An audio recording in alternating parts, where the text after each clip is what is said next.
Alright, hello, my name is Luke Ramos from the Prism, and today I'm going to be talking to you about my Belbe Corrupted Observer deck, which is very cheap, it's budget. All the cards, besides Belbe herself, are a nickel or under, so the deck comes to a total of $2.42, very budget friendly. So Belbe, let's describe her. At the beginning of each player's post-combat main phase, that player adds 2 blank mana for each of your opponents who lost life this turn. So the theme of this deck is making your opponents lose as much life, or actually just each lose life, every single turn. We have some sack outlets in this deck, we have sacrifice fodder, we have death triggers, we have gain and drain. That's mostly the idea of the deck. So let's get right into it. Our first card is Dreg Recycler. A really good card in this deck because of its sacrifice ability. Each opponent loses 1 life, you gain 1 life. Perfect combo piece in this deck. We have death triggers that I'm going to talk about, or we're going to see later on. So it does exactly what Belbe wants you to do, and gets maybe 6 mana. I'm going to talk like we're doing a 4-player commander game. So it gets you 6 mana at your post-combat main phase, and possibly a death trigger. And we have tokens that we can sacrifice to it. So honestly, overall, it's a great card. Drudge Beetle. It's a 2/2 for 2, and it's a basic, body. It's an attacker, maybe it's a blocker, it's a sacrifice fodder, but mostly it has this scavenger ability, so it wants to be in your graveyard, and you want to use, let's just say you can leave it in there, and then if you have extra mana from Belbe's ability, you can always funnel that into scavenge. And if you're not using this mana, why wouldn't you want to pump one of your creatures by 2 in this case? So it's a great outlet for Belbe's mana. Another great outlet is Lamp Out of Death's Vigil, which is another 1/3 for 2, and it has pay 1, sacrifice a creature, each opponent loses 1 life, and you gain 1 life. Another great card in this deck because it's a recurable sack, it's a recurable gain and drain, and it does it to all of your opponents. And if you have enough mana and you have enough creatures, maybe you can even take this to a higher level. Sack 5 creatures, each drain your opponent's 5 life, you gain 5 life, or even further on. Legion Vanguard, I love this card in this deck. Pay 1, sacrifice another creature, and Legion Vanguard explores. Exploring is a great mechanic. You get to reveal the top card of your library, put that card into your hand if it's a land, otherwise put a +1/+1 counter on this creature, and put the card back, or put it into your graveyard. So maybe you get a land, or maybe you pump your Legion Vanguard bunch, and basically get a free Surveil. So great ability, great sacrifice outlet. Phyrexian Vivisector is going to eat all this up, because whenever a creature you control dies, you get to scry 1. This deck has a lot of attacks with little things that might die, or sacrificing things. So you're going to be allowed to churn through your library pretty quickly, which is going to be great for finding your better cards. We have Arrogant Outlaw. I put this card into this deck because it's honestly great, because maybe you get one little 1/1 through on one of your opponents, then you play Arrogant Outlaw, and now all of your opponents are taking damage for it, and you're gaining life. And then that turns into even more mana from Belbe's trigger. So, perfect card in this deck. You'd have to play it in your pre-combat main phase, because Belbe triggers at the beginning of your post-combat main phase. So, yeah, you have to do it a little bit early, but that's fine. We have Blood Toll Harpy. When it ETBs, it is a 2/1 with flying, and each player loses 1 life when it enters the battlefield. Again, you're just getting this trigger, you're getting mana, which you can use for bigger cards later on. Again, Bronze Walrus. Bronze Walrus is pretty good. It's actually quite a good combo piece, or not exactly combo piece, but it's got a lot of different abilities and pros to it. It is a 2/2 for 3, artifact creature. When it enters the battlefield, you scry 2, taps for a mana of any color. It's a enter the battlefield, scry 2. It's a mana rock. It's a blocker. It's a sacrifice fodder. Honestly, it's just so versatile in this deck. I love it. Carefree Swine Master. Whenever it attacks, you can pay the 2 and create a 2/2 green boar that's tapped and attacking.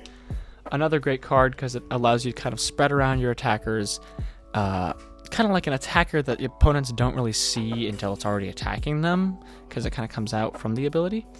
So it's just more attackers in a deck that wants to be dealing damage to your opponent, a little bit of damage to each of your opponents.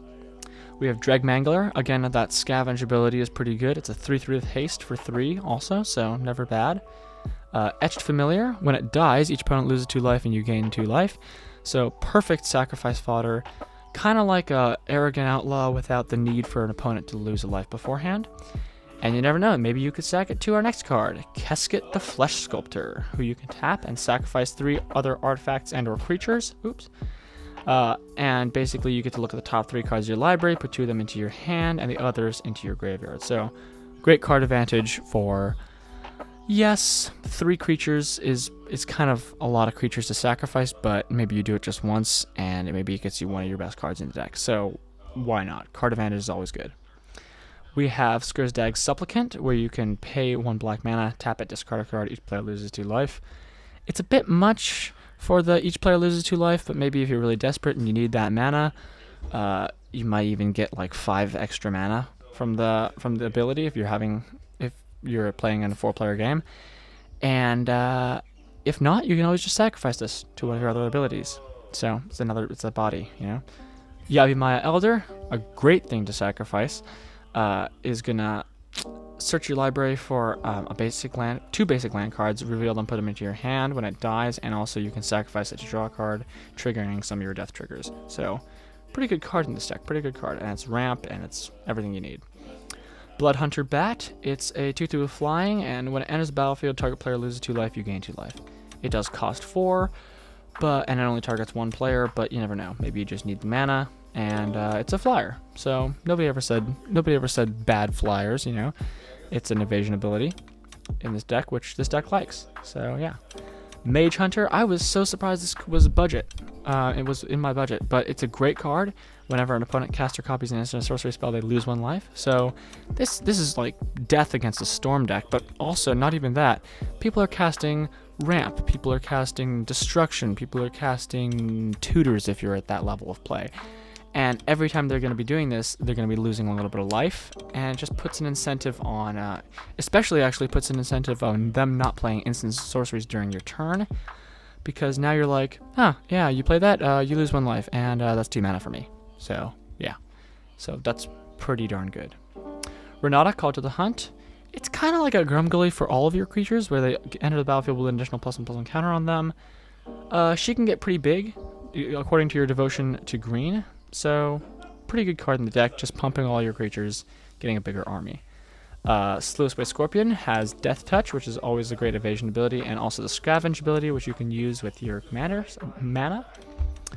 Again, Thrashing Moss Dog has the Scavenge ability, and it's a 3/3 with Reach for 4, so pretty good, you know, flying blocker who can block flying. Yeah, it's a good card. Undercity Scavenger, this is a really good card actually in the deck, in my opinion, because when it enters battlefield, you can sacrifice another creature, and if you do, this is a 3/3 usually, but if you do, you can make it into a 5/5 with putting 2 +1/+1 counters on it and scry 2, so it gives you a bigger creature, and it gives you some card advantage, which is never bad. We have our Mausoleum Harpy, which has Ascend and flying, and whenever your creature you control dies, if you have the City's Blessing, put a +1/+1 counter on it. So it's going to be pretty easy to get the City's Blessing. You're going to have a lot of things around, like tokens and stuff like that. So this can get pretty big if you have the City's Blessing. Silumgar Scavenger, kind of the same idea, actually, except just normal. Costs a bit more, I believe. Actually, they cost the same. So this is actually a better card. It has Exploit, can get haste if you exploit the creature, and whenever a creature dies, you get to pump it a little bit with a +1/+1 counter. Spiritmonger. Nice place to channel all your mana to cast the Spiritmonger, and also with all that generic mana, you're not going to be using as much colored mana, because you just don't need to use colored mana on the generic mana, and so maybe you get to regenerate it. And also it gets bigger every time it deals combat damage to a player. Deals damage to a creature. Every time it deals damage to a creature, it gets a little bit bigger, so great card in the deck. Witherbloom Pledge Mage. This card is, it doesn't really have anything to do with getting the mana, but if you're facing down an aggro deck who wants to not have enough life. So this allows you to gain 1 life whenever you cast or copy an instant sorcery spell. So let's say I'm going to destroy your creature, but now I have a little bit of life gain. So great card in the deck. We have Feaster of Fools. It's a 3/3 for 6, which does not sound very good, but it also has Convoke, and with all that mana that you're going to be getting from Belbe, you can actually honestly probably play it for like 2 black mana. And not only that, but it has Devour 2, so you can sacrifice any number of creatures and put 2+1+ counters on it for each, and it has flying. So pretty good. It can get very, very large. And honestly, if you're in the end game and your opponent doesn't have any flying blockers, you can honestly just sacrifice your entire board to this thing, and it could become like a 17/17 if you have enough creatures on the battlefield, or even bigger. So it's kind of versatile. It has a lot of potential, and yeah, good card. Death Rattle Oni, I like this card a lot. It has a cost reduction, it has flash, and not only that, but let's say that your opponent's attacking into you with a wall of 7/7s, and all you have over there is 1/1s or 2/2s. Now you block with these creatures, these small, tiny little things, and they all die, and your opponent gets maybe a little bit of damage in on you, and now has this thing that's gonna kill you basically next turn if you can't get enough blockers. Well, you play Death Rattle Oni. Those creatures have dealt damage this turn because they got blocked, so now they're all dead, and that can be very debilitating to your opponent. So when you only lost 1/1s, they're losing big creatures. So great card in this deck. Gasbark Twins. The reason that I included this, first of all, it's a big body that you can channel all of your commander's mana into. Has Trample, 7/7, but also it can block an additional creature each combat. And remember, Belbe triggers for your opponents as well, so you're not going to want them to be getting a lot of mana either, or getting a lot of damage in on opponents. And this can be pretty good actually. It can block a few things and allow them not to get as much damage in on you. We have Gloomsower, perfect card in the deck. Channel in all your mana from your commander into your Gloomsower, and this thing, when it attacks, you are going to get at least 2 mana, because if they don't block, they take damage. If they do block, they lose 2 life and you gain 2 life. So you are going to be getting the mana from this card, which is great. Purple Worm, I found a lot of these good budget, large creatures that have reduced costs. And with all that reduced cost from your commander, it's going to be even smaller. Always good. And it says Ward 2, it's an 8/7 for 7. So why not? Bookworm, a little bit less good. It's a 7/7 for 8, but it has Trample. When it enters the battlefield, you gain 3 life and draw a card. So pretty good card. And it's another body. I mean, it's a big creature. So Suchi Caveguard, Vigilance, Ward 4, 8. It's an 8/8. Suchi Caveguard dies, and it had 8 mana, generic mana, and it doesn't leave. It steps in phases end.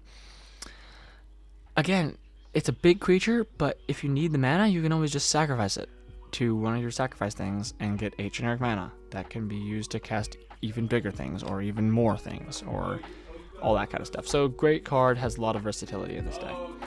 Void Beckoner is an 8/8 for 8 with Death Touch, and you can also cycle it. And when you cycle it, you're going to put a Death Touch counter on target creature. So evasion abilities are always good.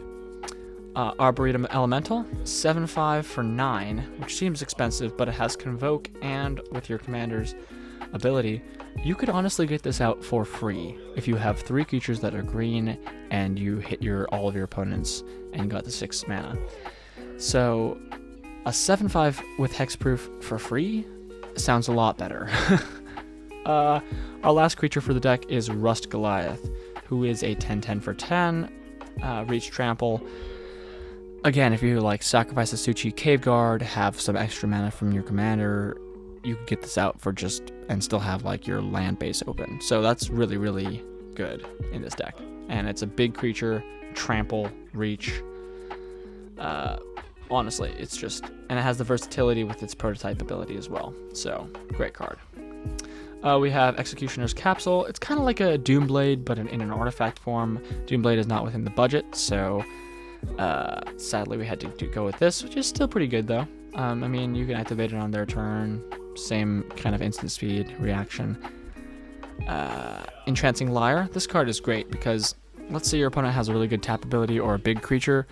Let's just channel in 6 mana into that. Now that 6/6 is tapped, and yeah, it's not going to untap it's not going to untap basically forever unless I choose to. So yeah, that's a great card in this deck. Phyrexian Atlas, mana rock for 3. You're not going to have any poison in this deck, so that's not going to really work, but it's just a mana rock for 3. Again, same thing with Spectral Searchlight. pretty good mana rock. For budget, that is. Blood-Soaked Altar. Pay 2 life, discard a card, sacrifice a creature, tap it, create a 5/5 black demon creature token with flying. Flying is good. 5/5 is good. It looks like a lot of cost. But honestly, in this deck, the only thing that you're going to be worrying about is the discarding of a card, because you're going to have the life to spare. You're going to probably have the creature to spare, and just the discard. And then at that point, it's basically just like a discard for a 5/5. That right there is value. So this is actually one of my favorite cards in the deck, because I also just love the art. That concludes our artifacts. Now we have our enchantments. Scion of Halaster. Commanders you control have the first time you would draw a card each turn. Instead, look at the top 2 cards of your library. You may put one of them into your graveyard, the other back on top of your library, and then draw a card. Card advantage, card advantage, card advantage, and it's every turn, which is kind of insane for such a budget card that's so cheap. So this will just allow you to get maybe some of your best cards instead of like a land, if you would draw them. Braids' Frightful Return. It has versatility. It does have versatility. You're not going to be running like sagas really as much, but it's got the, sacrifice a creature, opponent's discard, return target creature card from your graveyard to your hand, and a little bit of it's either you sacrifice or I get 2 mana, you lose 2 life, and I draw a card as its final ability, which is never bad. Criminal Past. I added this card in just because it's a separate win con, because maybe your opponent just attacked you with all these tokens, they're totally tapped out, defenseless, and now you play this card, and you have a super giant graveyard because you just blocked a bunch. And now your commander is like a 22/22, and you just win out of nowhere with commander damage. So this does have that ability, and it could be it's just a separate possibility. You never know. Our instance, we have Battle Rage Blessing, which just gives a little bit more protection and a little bit more evasion. Blade Brand, which has evasion and a nice little draw there. We have Infused with Vitality, which is again the evasion of Death Touch, and also a